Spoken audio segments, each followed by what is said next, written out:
ಸಲಾಮು ಅಲೈಕುಂ brothers and sisters, ಹೆಂಗಿದ್ರ ನೀವೆಲ್ಲರೂ? ನಾನು ನಿಮ್ಮ ಮುಸ್ಲಿಂ ಕನ್ನಡಿಗ. ಇವತ್ತಿನ ಪ್ರಶ್ನೆ, ಫೋರ್ಸ್ ರಿಲಿಜಿಯಸ್ ಕನ್ವರ್ಷನ್ ಯಾಕೆ ಮಾಡ್ತಾರೆ? ಮುಸ್ಲಿಮರು ಬಲವಂತ ಮಾತಂತಾರ ಮಾಡ್ತಾರಾ? ಬ್ರದರ್, ಚೆನ್ನಾಗಿರೋ ಪ್ರಶ್ನೆ ಕೇಳಿದೀರಾ. ಇದರ ಡೈರೆಕ್ಟ್ ಆನ್ಸರು ಖಂಡಿತ ಇಲ್ಲ. ಹಂಗೆ ಮಾಡಂಗೆ ಇಲ್ಲ. ನೀವು ಕರ್ನಾಟಕದ ನ್ಯೂಸ್ ನಲ್ಲಿ, ಸೋಷಿಯಲ್ ಮೀಡಿಯಾ ಅಥವಾ ಬೇರೆ ಡಿಸ್ಕಷನ್ ಅಲ್ಲಿ ಈ ಕ್ವೆಶನ್ ನ ಕೇಳಿರ್ಬಹುದು.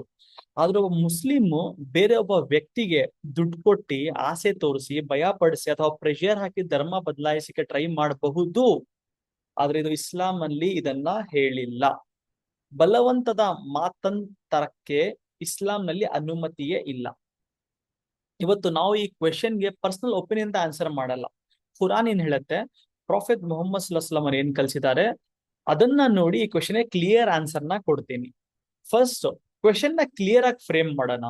ಧರ್ಮ ಬದಲಾವಣೆ ಅಂದ್ರೆ ಒಬ್ಬ ವ್ಯಕ್ತಿ ಒಂದು ರಿಲಿಜನ್ ನ ಬಿಟ್ಟು ಇನ್ನೊಂದು ರಿಲಿಜನ್ ನ ಅಕ್ಸೆಪ್ಟ್ ಮಾಡೋದು. ಆದ್ರೆ ನಮ್ಮ ಆಕ್ಚುಯಲ್ ಕ್ವೆಶನ್, ಮುಸ್ಲಿಮರು ಬೇರೆಯವರನ್ನ ಬಲವಂತವಾಗಿ ಮುಸ್ಲಿಂ ಮಾಡ್ತಾರೆ, ದುಡ್ಡು ಕೊಟ್ಟಿ, ಆಸೆ ತೋರಿಸಿ, ಥ್ರೆಟ್ ಮಾಡಿ ಅಥವಾ ಪ್ರೆಷರ್ ಹಾಕಿ. ಇಂತಹ ಫೋರ್ಸ್ಗೆ ಇಸ್ಲಾಂ ಪರ್ಮಿಷನ್ ಕೊಡಲ್ಲ. ಇದಕ್ಕೆ ಖುರಾನ್ ಮತ್ತು ನಮ್ಮ ನಬಿ ಪ್ರಾಫೆಟ್ ಮುಹಮ್ಮದ್ ಸಲ್ಲಲ್ಲಾಹು ಅಲೈಹಿ ವಸಲ್ಲಂ ಅವರು ಕ್ಲಿಯರ್ ಗೈಡೆನ್ಸ್ ಕೊಟ್ಟಿದ್ದಾರೆ. ಫಸ್ಟ್ ಪಾಯಿಂಟ್ ತುಂಬಾ ಇಂಪಾರ್ಟೆಂಟ್. ಈಮಾನ್, ನಂಬಿಕೆ, ವಿಶ್ವಾಸ, ಅದು ಮನಸ್ಸಿನ ಮ್ಯಾಟರ್. ಅದು ಇಸ್ಲಾಂನಲ್ಲಿ ಈಮಾನ್ ಅಂದ್ರೆ ಕೆಲವು ಭಯದಿಂದ ವರ್ಡ್ಸ್ ಹೇಳೋದು ಅಲ್ಲ.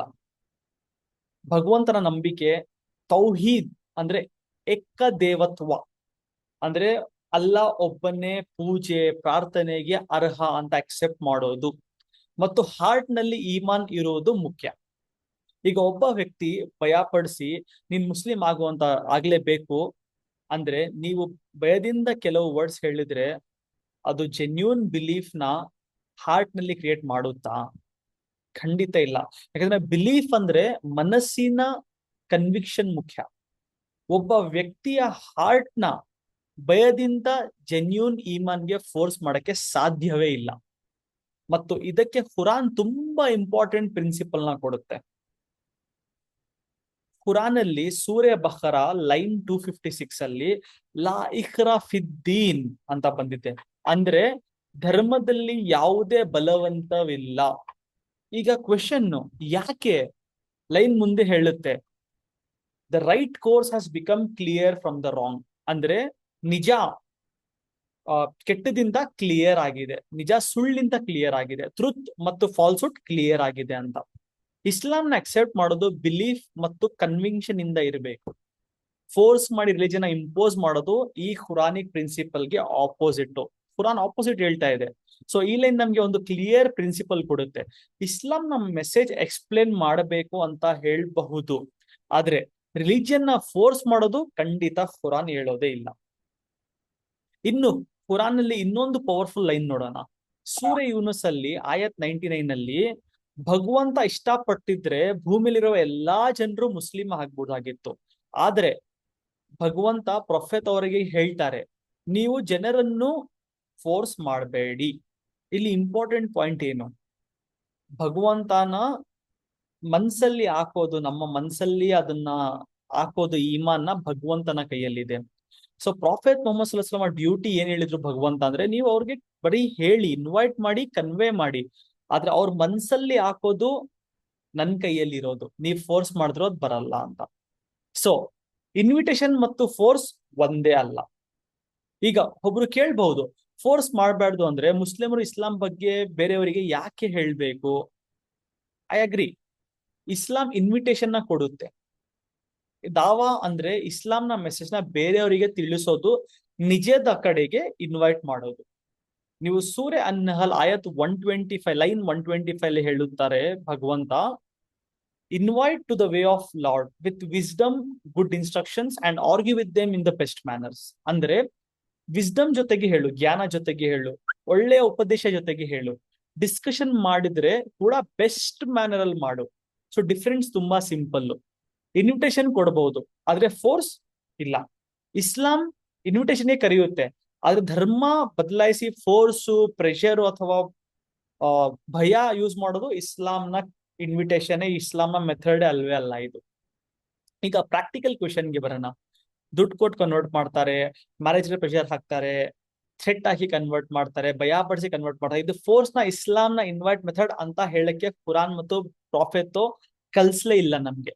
ಮುಸ್ಲಿಂ ಒಬ್ಬ ವ್ಯಕ್ತಿಗೆ ಇಸ್ಲಾಂನ ಎಕ್ಸ್ಪ್ಲೇನ್ ಮಾಡಬಹುದು, ಕುರಾನ್ ನ ತೋರಿಸಬಹುದು, ಕ್ವೆಶನ್ಸ್ಗೆ ಆನ್ಸರ್ಸ್ ಕೊಡ್ಬೋದು, ಎವಿಡೆನ್ಸ್ ಕೂಡ ಕೊಡ್ಬೋದು. ಆದ್ರೆ ನೀವು ಮುಸ್ಲಿಂ ಆಗಲೇಬೇಕು, ಇಲ್ಲ ಅಂದ್ರೆ ಅಂತ ಭಯ ಅಥವಾ ಫೋರ್ಸ್ ಮಾಡೋದು ಇನ್ವಿಟೇಷನ್ ಮೆಥಡ್ ಅಲ್ವೇ ಅಲ್ಲ. ಸೊ ನಮ್ಮ ಪಾಯಿಂಟ್ ತುಂಬಾ ಸಿಂಪಲ್. ಫೋರ್ಸ್ ಇಸ್ಲಾಂನ ಅಕ್ಸೆಪ್ಟೇಬಲ್ ಇನ್ವಿಟೇಷನ್ ಮೆಥಡ್ ಅಲ್ವೇ ಅಲ್ಲ. ಈಗ ಕಾಮನ್ ಅಬ್ಜೆಕ್ಷನ್ ಏನಂದ್ರೆ, ಇಸ್ಲಾಮು ಕತ್ತಿ ಅಂತ ಸ್ಪ್ರೆಡ್ ಆಯ್ತು ಅಂತ ಹೇಳ್ತಾರೆ ಅಲ್ವಾ. ಇಲ್ಲಿ ನಾವು ಎಮೋಷನಲ್ ಆಗದೆ 2 ಡಿಫರೆಂಟ್ ಕ್ವಶನ್ ಸಪರೇಟ್ ಮಾಡಬೇಕು. ಕ್ವೆಶನ್ ನಂಬರ್ 1, ಮುಸ್ಲಿಂ ಸ್ಟೇಟ್ ಹಿಸ್ಟ್ರಿಯಲ್ಲಿ ಮಿಲಿಟರಿ ಯುದ್ಧಗಳು ಮಾಡಿದ್ವಾ? ಖಂಡಿತ ಮಾಡಿದ್ರು. ಎಸ್, ಇಸ್ಲಾಮಿಕ್ ಹಿಸ್ಟ್ರಿನಲ್ಲಿ ವಾರ್ಸ್, ಯುದ್ಧಗಳು ಮತ್ತು ಎಷ್ಟೋ ಯುದ್ಧಗಳು ಆಯ್ತು, ಅದನ್ನ ಡಿನೈ ಮಾಡಬೇಕಾಗಿಲ್ಲ. ಕ್ವೆಶನ್ ನಂಬರ್ 2, ಕಾನ್ಕರ್ ಮಾಡಿದ ಅಂದ್ರೆ ಎಲ್ಲಿ ಯುದ್ಧಗಳನ್ನು ಗೆದ್ರು ಅಲ್ಲಿ ಪ್ರತಿಯೊಬ್ಬ ವ್ಯಕ್ತಿಯನ್ನು ಫೋರ್ಸ್ ಮಾಡಿ ಮುಸ್ಲಿಂ ಮಾಡಿದ್ದಾರೆ, ಇದು ಬೇರೆ ಕ್ವೆಶನ್. ಯಾಕಂದ್ರೆ ಆತರ ಇವಾಗ ನೀವೇ ಯೋಚನೆ ಮಾಡಿ, ಇಲ್ಲಿ ನಮ್ಮ ಇಂಡಿಯಾದಲ್ಲೇನೆ 600 ವರ್ಷಗಳು ನಮ್ಮ ಮುಸ್ಲಿಮ್ಸ್ ರೂಲ್ ಮಾಡಿದ್ರು. 600 ವರ್ಷಗಳು. ನನ್ನ ಎಲ್ಲಾ ಕ್ಲೋಸ್ ಫ್ರೆಂಡ್ಸ್ ಹಿಂದೂಸ್ ಆಗಿದ್ದಾರೆ ಇವಾಗ್ಲು. ಯಾಕೋರೆಲ್ಲ ಮುಸ್ಲಿಮ್ಸ್ ಆಗಿಲ್ಲ? 600 ವರ್ಷಗಳು ಯೋಚನೆ ಮಾಡಿ. ಇವಾಗ ಎಲ್ಲರೂ ಹಿಂದೂಸ್ ಆಗ್ಬಿಡ್ಬೋದಾಗಿತ್ತಲ್ವಾ? ಇವಾಗ ಕತ್ತಿಂತ ಫೋರ್ಸ್ ಆಗಿದ್ರೆ ಎಲ್ಲ ನಾವೇ ರೂಲ್ ಮಾಡ್ತಿದ್ದಿದ್ದಲ್ವಾ 600 ವರ್ಷ. ಯಾಕೆ ಎಲ್ಲಾರನು ಕತ್ತಿಂದ ಬಯಸಿ ಮಾಡಿಸಿಲ್ಲ ಮುಸ್ಲಿಂಗಳು? ನೋಡಿ, ಡಿಫ್ರೆಂಟ್ ರೀಜನ್ಸ್ ಅಲ್ಲಿ ಇಸ್ಲಾಂ ಸ್ಪ್ರೆಡ್ ಆಗೋದು ಡಿಫ್ರೆಂಟ್ ಹಿಸ್ಟಾರಿಕಲ್ ಫ್ಯಾಕ್ಟರ್ಸ್ ಇಂದ ನಡೆದಿತ್ತು. ಸ್ವಲ್ಪ ಜನರು ಟ್ರೇಡ್ ಮಾಡಿದ್ರು, ಸ್ವಲ್ಪ ಜನರು ಮೈಗ್ರೇಷನ್ ಮಾಡಿದ್ರು, ಸ್ವಲ್ಪ ಜನರು ಸ್ಕಾಲರ್ಸ್ ಆಗಿದ್ರು, ಸ್ವಲ್ಪ ಜನ ಇನ್ವಿಟೇಷನ್ ಕೊಡ್ತಾ ಇದ್ರು, ಫ್ಯಾಮಿಲಿ ರಿಲೇಶನ್ಶಿಪ್, ಲೋಕಲ್ ಕಮ್ಯುನಿಟೀಸ್ ಅಥವಾ ಬೇರೆ ಹಿಸ್ಟಾರಿಕಲ್ ಫ್ಯಾಕ್ಟರ್ಸ್ ಇದ್ರು. ಅದಕ್ಕೆ ಇಸ್ಲಾಂ ಸಾರ್ಡ್ ಇಂದ ಮಾತ್ರ ಸ್ಪ್ರೆಡ್ ಆಯ್ತು, ಇಂತ ಸಾರ್ಡ್ ಇಂದ ಆಯ್ತು ಅಂತ ಹೇಳೋದು ಹಿಸ್ಟಾರಿಕಲ್ ರಿಯಾಲಿಟಿನ ಓವರ್ ಸಿಂಪ್ಲಿಫೈಯಿಂಗ್ ಮಾಡುತ್ತೆ. ನೋಡಿ, ಬ್ರಿಟಿಷರು ಬರೀ 200 ವರ್ಷ ರೂಲ್ ಮಾಡಿದ್ದು. ಇಂಗ್ಲಿಷ್ ನ ಹಾಕ್ಬಿಟ್ರು ಎಲ್ಲಾ ಜಾಗ, ಕನ್ನಡನೇ ಮರ್ಸ್ಬಿಟ್ರು ನಮ್ನ. ನಾವು 600 ವರ್ಷ ರೂಲ್ ಮಾಡಿ ಯಾರಿಗೆ ಅರಬ್ಬಿ ಹಾಕಿದೀವಿ ನಾವು? ಯಾಕಂದ್ರೆ ನಮ್ಗಲ್ ಒಂದ್ ಲೈನ್ ಇದೆ ಕುರಾನಲ್ಲಿ, ಲಕುಂ ದೀನುಕುಂ ವಲಿಯ ದೀನ್. ಹಂಗಂದ್ರೆ ನಿಮ್ಮ ರಿಲಿಜಿಯನ್ ನಿಮ್ಗೆ, ನಮ್ಮ ರಿಲಿಜಿಯನ್ ನಮ್ಗೆ. ನೋಡಿ, ಆದ್ರೆ ಅದೇ ಸಮಯದಲ್ಲಿ ಇಸ್ಲಾಮಿಕ್ ಹಿಸ್ಟ್ರಿನಲ್ಲಿ ಯಾವುದೇ ಮಿಲಿಟರಿ ಕಾನ್ಕ್ವೆಸ್ಟ್ ಇರಲಿಲ್ಲ ಅಂತ ಹೇಳೋದು ಕರೆಕ್ಟ್ ಅಲ್ಲ. ನಮ್ಮ ವಿಡಿಯೋನ ಕ್ವೆಶನ್ ಅಗೇನ್ ಫೋರ್ಸ್ ಕನ್ವರ್ಷನ್ ಬಗ್ಗೆ, ಎಂಟೈರ್ ಇಸ್ಲಾಮಿಕ್ ಹಿಸ್ಟ್ರಿ ಬಗ್ಗೆ ಅಲ್ಲ. ಇನ್ನೊಂದು ಬ್ಯೂಟಿಫುಲ್ ಕುರಾನಿಕ್ ಲೈನ್ ಹೇಳ್ತೀನಿ ನೋಡಿ. ಸೂರ್ಯ ಅಲ್ಲ ನಮ್ಮಲ್ಲಿ ಲೈನ್ 108 ಅಲ್ಲಿ ಹೇಳ್ತಾರೆ, ಭಗವಂತ ಹೇಳ್ತಾ ಇರೋದು ಇಲ್ಲಿ ಅಲ್ಲ, do not insult those they invoke beside ಅಲ್ಲ. ಅಂದ್ರೆ ಬೇರೆಯವರು ಯಾರನ್ನು ವರ್ಷಿಪ್ ಮಾಡಿದ್ರು ಅವರನ್ನು ಇನ್ಸಲ್ಟ್ ಮಾಡಬೇಡಿ. ಯಾಕೆ ಹೇಳ್ತಾ ಇದಾರೆ ಇದು ಅಲ್ಲ ಹೇಳಿ ಭಗವಂತ? ಸೊ ಇಸ್ಲಾಂ ಡಿಸ್ಅಗ್ರಿಮೆಂಟ್ ಇದ್ರೂ ಕೂಡ ಇನ್ಸಲ್ಟ್, ಅಬ್ಯೂಸ್ ಮತ್ತು ಅನ್ನೆಸೆಸರಿ ಪ್ರೊವೊಕೇಶನ್ ಅವಾಯ್ಡ್ ಮಾಡಕ್ಕೆ ಕಲಿಸುತ್ತೆ. ಆದ್ರೆ ಇದರ ಮೀನಿಂಗ್ ಏನು? ಮುಸ್ಲಿಂ ಬೇರೆಯವರ ರಿಲಿಜಿಯಸ್ ಬಿಲೀಫ್ಸ್ ನ ಕರೆಕ್ಟ್ ಅಂತ ಅಕ್ಸೆಪ್ಟ್ ಮಾಡಬೇಕು ಅಂತ ಅಲ್ಲ. ಇಸ್ಲಾಂ ಏಕದೇವತ್ವ ನ ಟ್ರುತ್ ಅಂತ ಹೇಳುತ್ತೆ. ಆದ್ರೆ ಟ್ರುತ್ ನ ಎಕ್ಸ್ಪ್ಲೇನ್ ಮಾಡುವಾಗ ಆರಾಮಾಗೆ ಒಳ್ಳೆ ಜ್ಞಾನದಿಂದ ಡಿಸ್ಅಗ್ರಿಮೆಂಟ್ ಇರಬಹುದು, ಆದ್ರೆ ಡಿಸ್ರೆಸ್ಪೆಕ್ಟ್ ಇರಬೇಕು ಅಂತ ಇಲ್ಲ. ಖಂಡಿತ ಇರಬಾರ್ದು ಡಿಸ್ರೆಸ್ಪೆಕ್ಟ್. ಈಗ ಒರಿಜಿನಲ್ ಕ್ವಶನ್ಗೆ ಡೈರೆಕ್ಟ್ ಆನ್ಸರ್ ಕೊಡೋಣ. ಮುಸ್ಲಿಮರು ಬಲವಂತವಾಗಿ ಬೇರೆಯವರನ್ನು ಮುಸ್ಲಿಂ ಮಾಡ್ತಾರಾ? ಇಸ್ಲಾಮಿಕ್ ಟೀಚಿಂಗ್ ನ ಆಧಾರದ ಮೇಲೆ ಧರ್ಮದ ವಿಷಯದಲ್ಲಿ ಫೋರ್ಸ್ ಇಸ್ಲಾಂನ ಇನ್ವಿಟೇಷನ್ ಮೆಥಡ್ ಅಲ್ವೇ ಅಲ್ಲ. ಲಾ ಇಕ್ರಾ ಫಿದ್ದೀನ್, ಇದು ಜ್ಞಾಪನ ಇಟ್ಕೊಂಡ್ಬಿಡಿ. ನಿಮ್ಗೆ ಯಾರಾದ್ರೂ ಕೇಳಿದ್ರೆ ನೀವು ಅವ್ರಿಗೆ ಡೈರೆಕ್ಟ್ ಆಗಿ ಹೇಳ್ಬಿಡಿ, ಧರ್ಮದಲ್ಲಿ ಬಲವಂತವಿಲ್ಲವಿಲ್ಲ ಅಂತ. ಅದು ಮನ್ಸಿಂದ ಬರಬೇಕು. ಮತ್ತೆ ಇನ್ವಿಟೇಷನ್ ಹೇಗೆ ಮಾಡಬೇಕು ಅಂತಾನು ಹೇಳಿದ್ದಾರೆ. ಜ್ಞಾನದಿಂದ, ಒಳ್ಳೆ ಇನ್ಸ್ಟ್ರಕ್ಷನ್ಸ್ ಇಂದ, ಒಳ್ಳೆಯ ಮ್ಯಾನರ್ಸ್ ಇಂದ. ಸೊ ಮುಸ್ಲಿಮರ ರೋಲು ಮೆಸೇಜ್ ನ ಎಕ್ಸ್ಪ್ಲೇನ್ ಮಾಡಬಹುದು, ಎವಿಡೆನ್ಸ್ ನ ಕೊಡಬಹುದು, ವಿಸ್ಡಮ್ ಇಂದ ಇನ್ವೈಟ್ ಮಾಡಬಹುದು. ಆದ್ರೆ ಮನ್ಸಲ್ಲಿ ಫೋರ್ಸ್ ಮಾಡಕ್ಕೆ ಸಾಧ್ಯವೇ ಇಲ್ಲ. ಅದು ನಿಮ್ಮ ಮನ್ಸಲ್ಲೇ ಬರಬೇಕದು. ಒಂದೇನಲ್ಲಿ ಹೇಳ್ಬೇಕಂದ್ರೆ, ಇಸ್ಲಾಮು ಮನುಷ್ಯನ ಬಲವಂತವಾಗಿ ಬದಲಿಸೋಕೆ ಕರೆಯಲ್ಲ, ಸತ್ಯವನ್ನು ಅರ್ಥ ಮಾಡಿಕೊಂಡು ನಂಬಿಕೆ ಮತ್ತು ವಿಶ್ವಾಸ, ಈಮಾನ್ನ ಸ್ವೀಕರಿಸುವ ಕಡೆಗೆ ಕರೆಯುತ್ತದೆ.